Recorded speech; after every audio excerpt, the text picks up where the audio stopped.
Gear, this is my favorite part. My biggest recommendation is just start simple. Maybe get a tripod actually that'll hold your phone.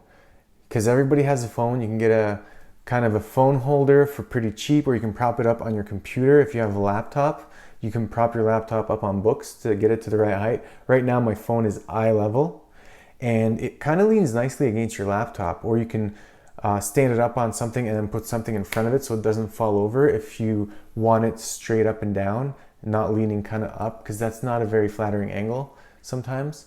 So if you have no money, a phone is perfect. Using my phone, I have to hold it up. I mean, it's no big deal. It's not heavy, but it's just an extra thing I have to carry. I've got my drone here. I want to take some drone footage later. Got Luna the dog, the poodle, just like Brian G. Johnston. So yeah, gear. First thing, definitely microphone, like that one. If anything, that's the first thing I would recommend. Second is lighting. So I got a ring light. It was $120, I think, 100 bucks US. It's great. I started out with very little. And then the next thing, of course, would be a camera. I mean, a phone is great, and I would recommend you use it as long as you can. I was just picky and I wanted to have a camera, so I found a great deal on a Canon 70D. This is a 70D. It's a fairly expensive camera, but it's just kind of mid-range. It's not top of the line by any means. It only records in 1080p. So my iPhone actually records in 4K, which is high resolution, but the sensor is smaller, so it's still not as good as this one. It was broken, but it wasn't really broken.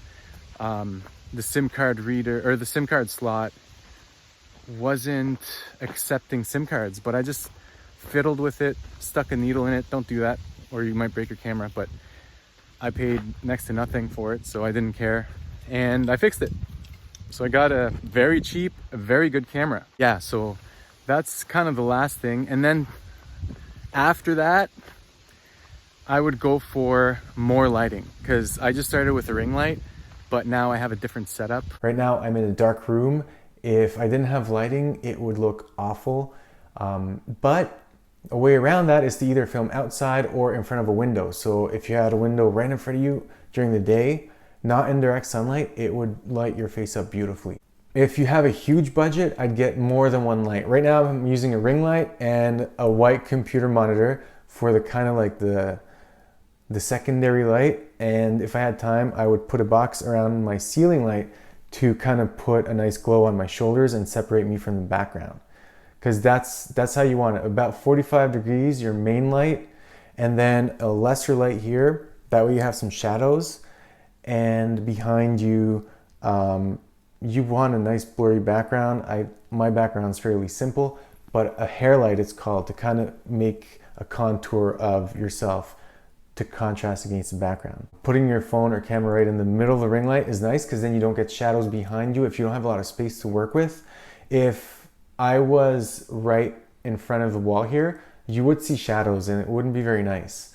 So I'm fortunate where I have a big enough room that I can put a light from there and there's no shadow behind me in the frame. That's it. If you stuck around this long, please hit the thumbs up for the algorithm, and I'd love to see you subscribe. We just bought a 20-acre piece of property and I just got my perk test done, and I will keep posting our progress. We're thinking of dropping a prefabricated